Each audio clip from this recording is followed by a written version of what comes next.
Paz do Senhor, nobres seminaristas, sou o pastor Elidiano Ribeiro, professor da disciplina Introdução ao Apocalipse.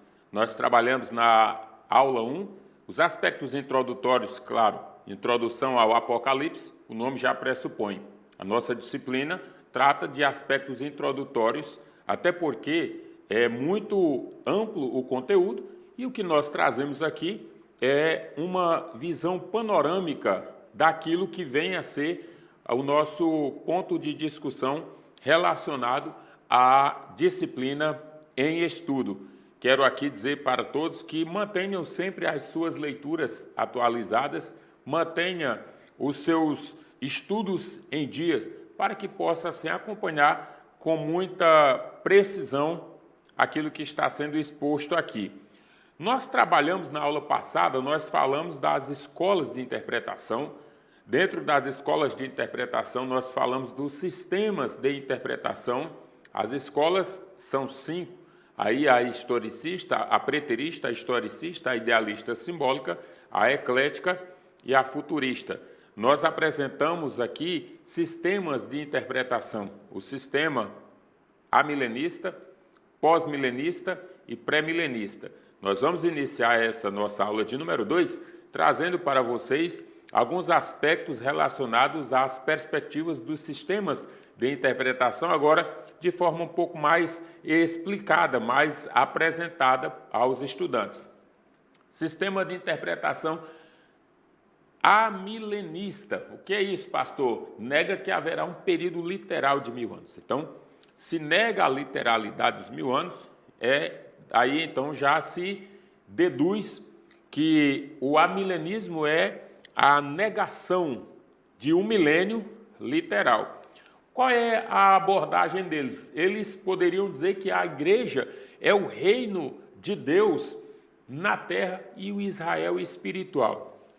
Isso aqui já vai de encontro, ou seja, é de encontro mesmo, a perspectiva futurista que nós trabalhamos e adotamos por escola de interpretação, por entender que o Apocalipse capítulo 4 até o capítulo 22 ainda não se cumpriram, ainda estão por se cumprir. Nós trabalhamos nesta perspectiva. Dentro desta perspectiva, nós acreditamos que a igreja, a igreja é constituída dentro de um intervalo de tempo entre a 69ª e a 70ª semana de Daniel. Essa igreja ela é constituída nesse período e ela está nesse intervalo. Essa igreja ela não faz parte do contexto histórico de Israel. Ela é formada, inaugurada dentro de uma perspectiva cristã, onde no intervalo de tempo entre a rejeição do Messias e a expansão do Evangelho, a expansão da igreja, este povo, quando for arrebatado, aí sim se inaugurará a 70ª semana de Daniel. O texto de João, capítulo de número 1, versículos 10, 11 e 12, o texto diz: veio para o que era seu, mas os seus não o receberam. Ou seja, veio para o seu povo, os israelitas, mas eles não o receberam. Mas a todos quantos o receberam, deu-lhes o direito ou poder de serem feitos filhos de Deus, a saber, os que creem no seu nome. Então a igreja, ela surge dentro deste intervalo de tempo. Então a igreja, nesta perspectiva futurista, a igreja, dentro de um dispensacionalismo moderado, ela existe dentro de um intervalo de tempo das 70 semanas de Daniel, entre a 69ª e a 70ª semana de Daniel. Aqui está a igreja. E esta igreja, quando ela for arrebatada, se inaugurará o período da 70ª semana de Daniel, por assim dizer, 7 anos de governo do anticristo aí em toda a humanidade. O milênio aponta para um período de paz na Terra. Pronto. O milênio, ele aponta para um período de paz na Terra. A questão é, existe paz nessa Terra? O mundo está em aflição, o mundo jaz no maligno, o mundo está em guerra. Existe paz na Terra? Não. Então, como é que se aponta para um período de paz na Terra? sendo que a terra é um caos social, político, e de todas as vertentes temos problemas aqui. Então, é utopia para o presente momento. Do outro lado aqui, nós vamos para o sistema de interpretação pós-milenista. O sistema de interpretação pós-milenista preconiza que Cristo voltará a essa terra após o período milenar, segunda vinda, depois da eternidade. Ou seja, não é a interpretação pós-milenista, o milênio, Jesus Cristo só volta para a terra após o período milenar. Então, ele não volta à terra antes de estabelecer o milênio. Ele não volta antes da guerra do Armagedon. Ele não volta antes de acontecimentos que estão previstos nas escrituras apocalípticas. Não. O sistema de interpretação pós-milenista diz que Cristo voltará só depois do período da sua segunda vinda, depois da eternidade. Só depois ele volta, depois do milênio. Como é que ele vai, se ele vem estabelecer o milênio, como é que ele vai voltar depois do milênio? Fica um pouco vago aí a questão do sistema de interpretação pós-milenista. A outra questão aqui, olha, a igreja estabelecerá o reino de Deus na terra antes do retorno de Cristo. Tem que fazer muita força para acreditar nisso aqui, tem que fazer força demais, tem que crer demais que a igreja estabelecerá o reino de Deus na terra antes do retorno de Cristo. Não. A igreja não estabelecerá o retorno, o reino de Deus aqui antes do retorno de Cristo. Não tem como. Cristo será o regente das nações. É diferente. Um dos princípios mais importantes do pós-milenismo é a difusão bem-sucedida do Evangelho. Sim, o Evangelho ele será entregue, pregado a todas as nações, a todos os povos.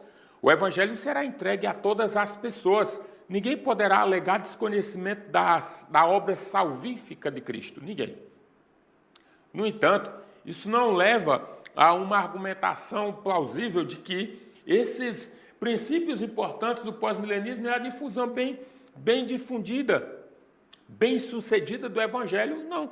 A boa sucessão ou o Evangelho sendo bem exposto, bem clarificado, bem entregue, isso sendo alcançado por todas as nações, isso não pressupõe um valor de que o reino de Deus milenar está sendo aqui, que o reino de Deus na terra está estabelecido aqui neste quesito de que Cristo voltará só depois. Então, não é garantia de que Cristo não vai apresentar o seu governo, o seu reino. Como é que se acredita nisso? Não tem como. Então, isso aqui é uma interpretação pós-milenista. Então, o amilenismo nega a literalidade do milênio.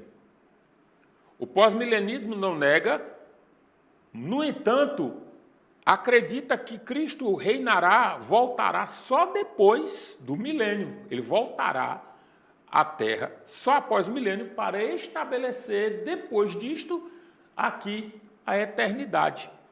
Agora, o terceiro sistema de interpretação, que é o pré-milenista,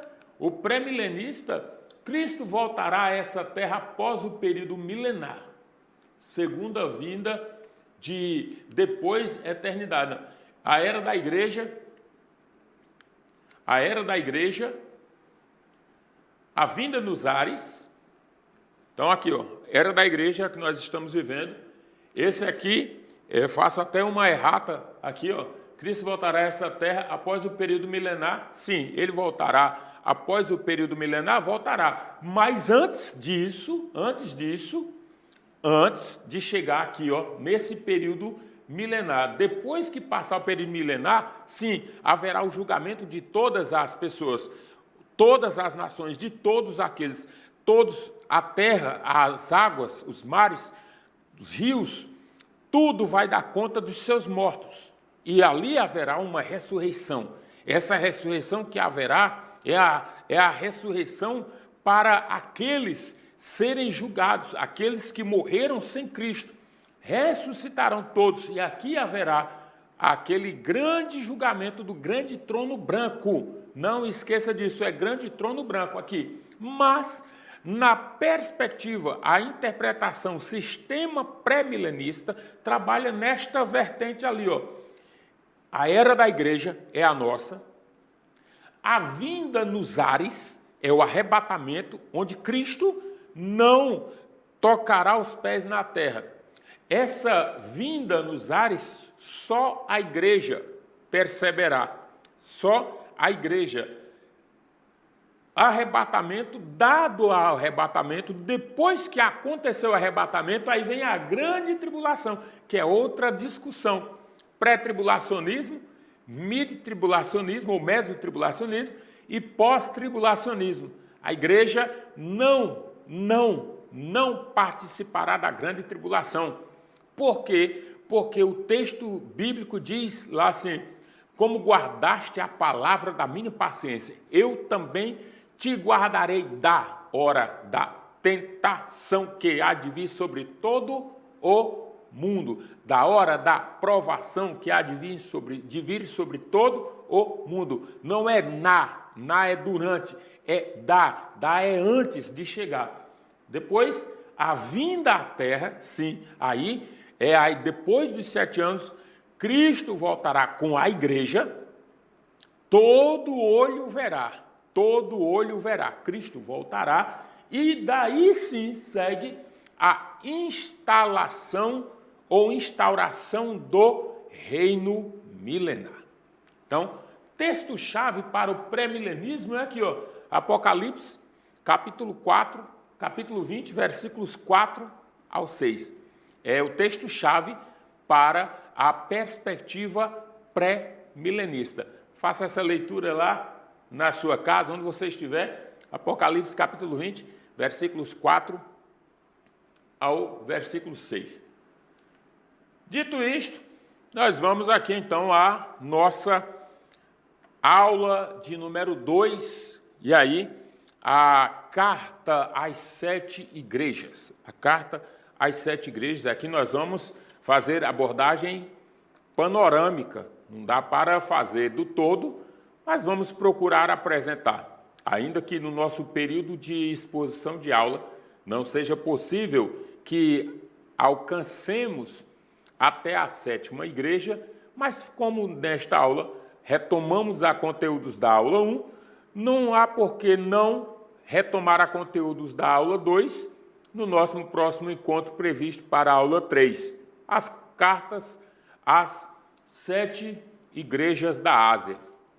Olha aí, descortinando essas questões aí, a carta à igreja de Éfeso. A igreja de Éfeso. Aí todos já leram muito a respeito disso, uma igreja com muitas qualidades.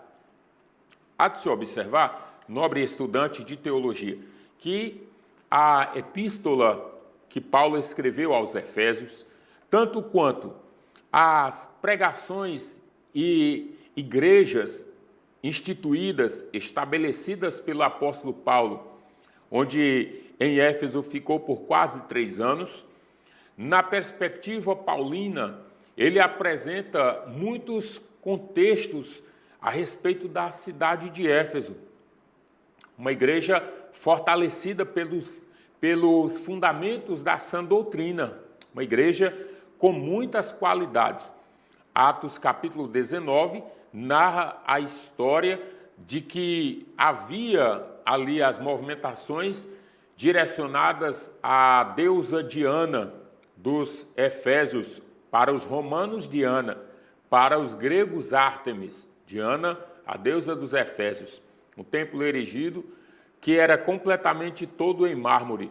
Toda a sua estrutura lhe logrou o título de 7ª maravilha do mundo antigo. Um templo suntuoso, pompa, luxo, muita coisa rica dentro daquele lugar.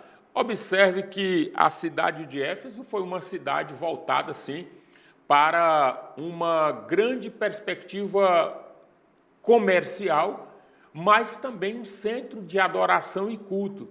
É uma igreja, a igreja que Paulo deixou ali, ele coloca o pastor Timóteo, que era o seu discípulo, ele coloca Timóteo para cuidar da igreja em Éfeso.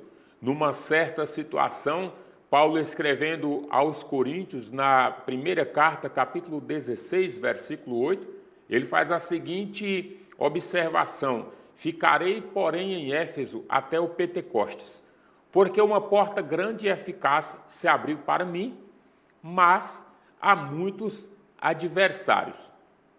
Então, Paulo ele estabelece o evangelho e ali, naquele lugar, o poder do evangelho é tão grande que quando Paulo chega lá, ele é um divisor de águas, ao ponto de fazer com que homens que apenas conheciam o batismo de João, o batismo para arrependimento, em nome do Pai, do Filho e do Espírito Santo, segundo a ordenança estabelecida pelo próprio Cristo em Mateus, capítulo 29, e versículos 18 a seguir, observe que Paulo ele está trazendo uma perspectiva de revestimento e avivamento com a sã doutrina para a cidade de Éfeso.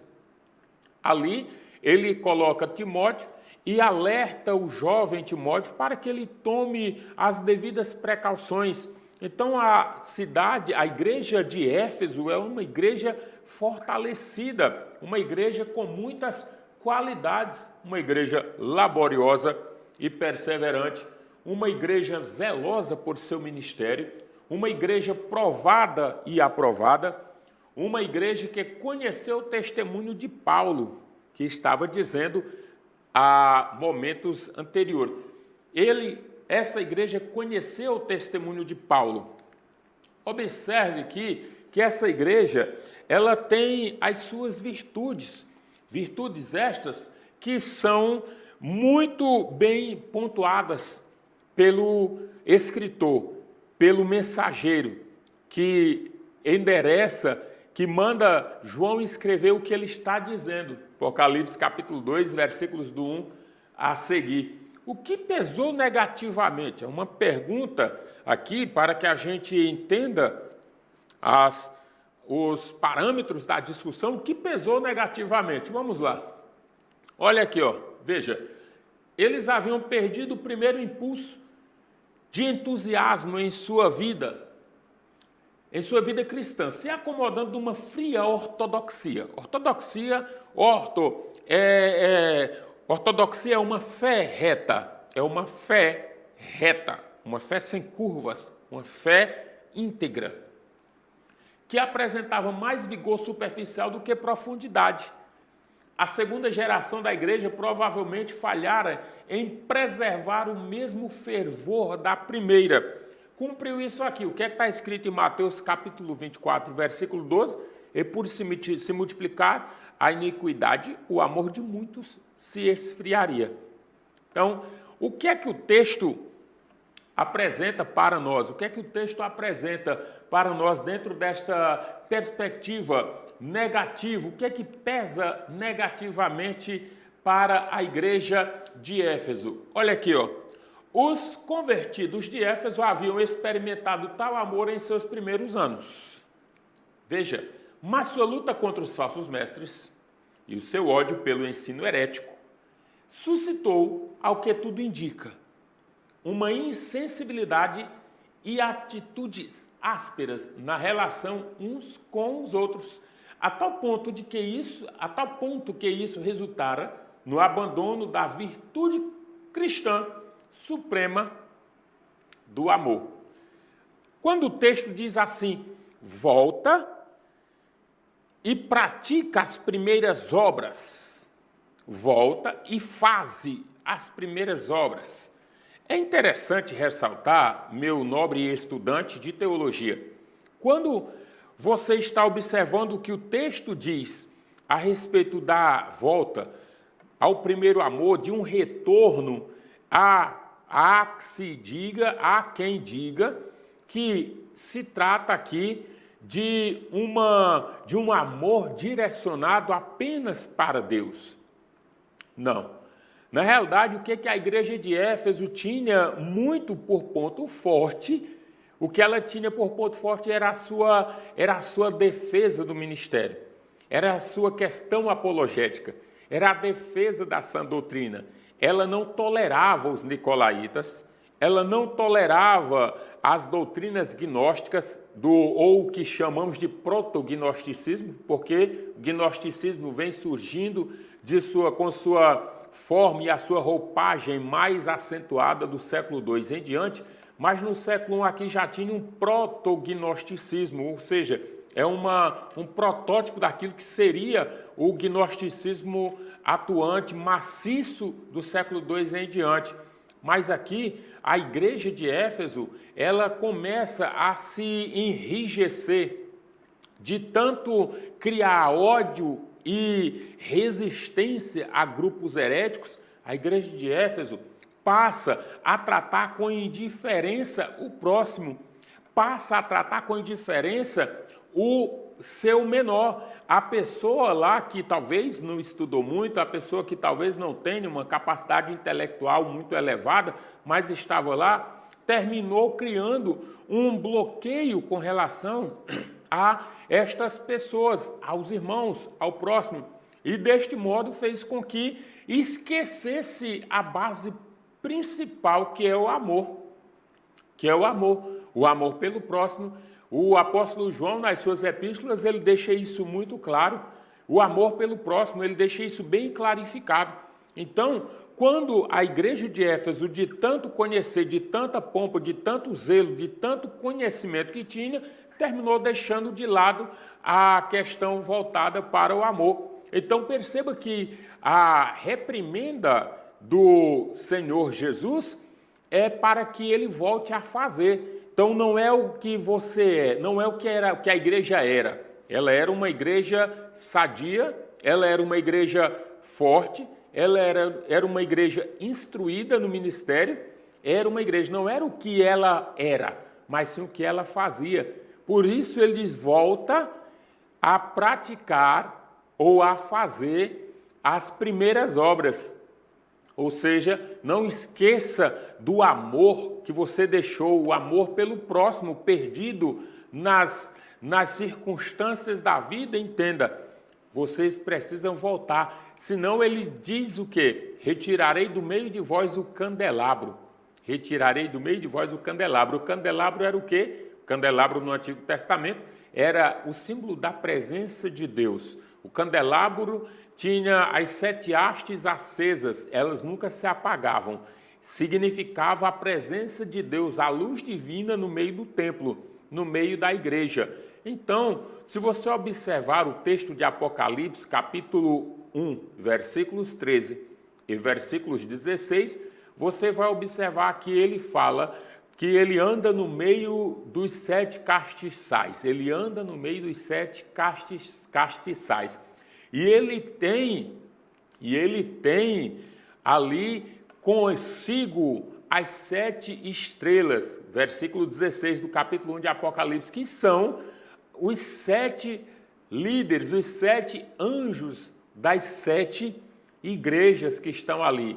Aquela palavra ali, no original, ela está dizendo aquele que tem, ou seja, aquele que segura. As lideranças das 7 igrejas eram sustentadas pelo Senhor, mas ele retiraria o candelabro, ou seja, a presença dele sairia. A garantia da presença de Jesus no seio da igreja não é o esmerar-se nas muitas letras e deixar o amor ao próximo de lado. Pelo contrário, ele está onde o amor está, pelo próximo e por ele. A maior referência do amor a Deus não é o próprio Deus.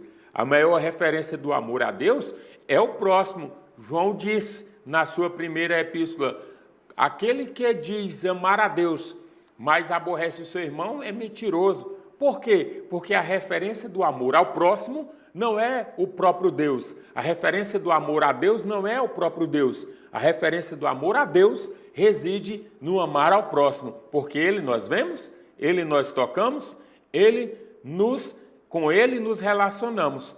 Esta é a diferença. Então, a igreja de Éfeso havia perdido a essência do trabalho de amor, que prestava o amor, demonstrava caridade para com o próximo. Por isso ele estava dizendo e recebendo esta advertência: volte a praticar as primeiras obras. Em outras palavras, não esqueça das pessoas que você precisa amar enquanto igreja, senão o dono dela vai sair do meio dela e vai deixar ela sozinha. E aí, sem a luz do candelabro, deixa de ser igreja, passa a ser qualquer outra coisa. Fique aí, não saia daí, fique atento, nós retornaremos no próximo bloco.